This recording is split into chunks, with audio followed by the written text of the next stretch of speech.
Well, yes. We had really a year and a half of training going on one scheme after another scheme after another.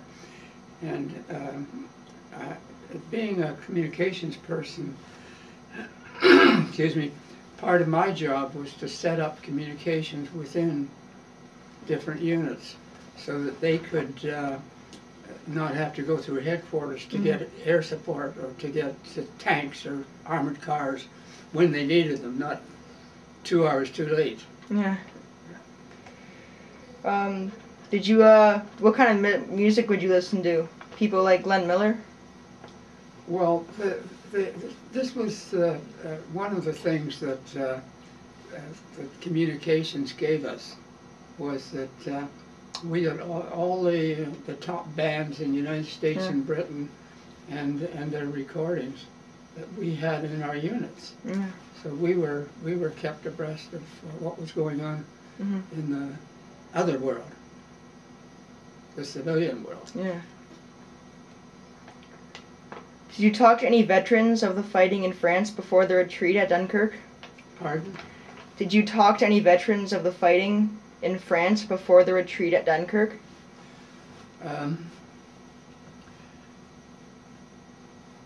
The retreat at Dunkirk was they couldn't all come off Dunkirk, so the Canadians, very few Canadians came off at Dunkirk. We went up to Ostend, and we were waiting for transportation, and we finally got it. What was your reaction when you heard about the catastrophe that happened to the Canadians at Dieppe? Well, it was some anger and some frustration in that that should never have happened. That they should have known better.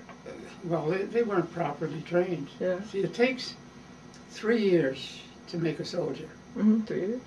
And 3 years before he can live out of doors in the wintertime and in the summertime, the soaking wet, the rainy season, and not get sick. And at the end of the war, when we were running out of bodies, the young people that came over, they were going home sick, and some of them died. Because you can't take somebody out of civilian life and in 3 months make a soldier of them. It takes 3 years to make anything of anybody.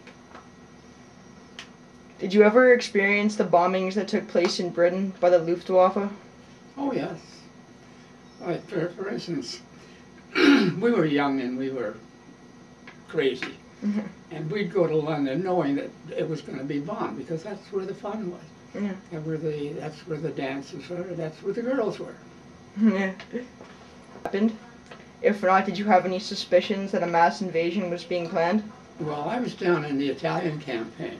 D-Day, we knew it was coming, because that had been discussed for months and months and months. And we were, by that time, we had taken Rome. And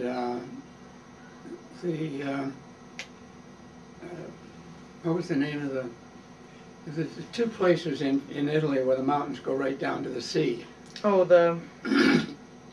and one was on the Adriatic, and one was on the Mediterranean front. Excuse me. How much interaction did you have with soldiers from other countries while in Britain? Not very much.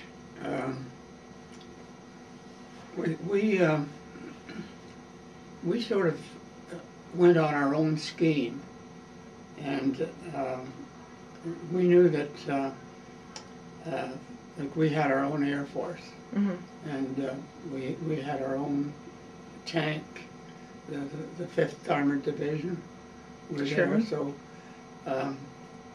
you won't read it in the history books, but we were pretty well in the front and took most of the difficult positions that were taken, both in Europe and Northern Europe and in the Italian campaign.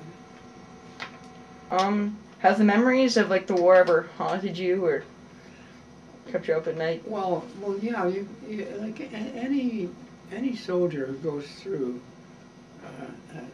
action for weeks and months and years, it does affect you, and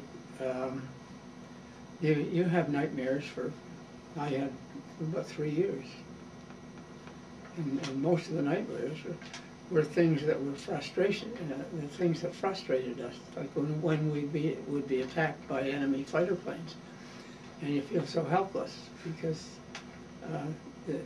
by the time you get the anti-aircraft guns up to protect you, they're gone. Mm-hmm. Were you ever friends with soldiers from other allied countries, like American or British soldiers? Not really, because we would replace them and get the enemy moving back. As soon as we got them moving, then we'd pull out and wait for it to bog down again, and then the other front would be stopped. Yeah. We'd go with the American front. We'd go over and get the American front going. Like the Eastern Front was run by the British, and the Western Front was by the Americans. Did your wartime experience change the way you felt that you looked at the Earth? Wait, did your wartime experiences ever change the way you looked at the world or Earth after the war was over? Could you run that by me one more time? Did you think about things differently, or did you have a different aspect of the world after your? Well, it wasn't so much the war. It was going to different countries and seeing their culture and how they functioned, and their class system and their education system and so forth and so on. It was very interesting. There were things common to all, but each one was slightly different. Mm-hmm.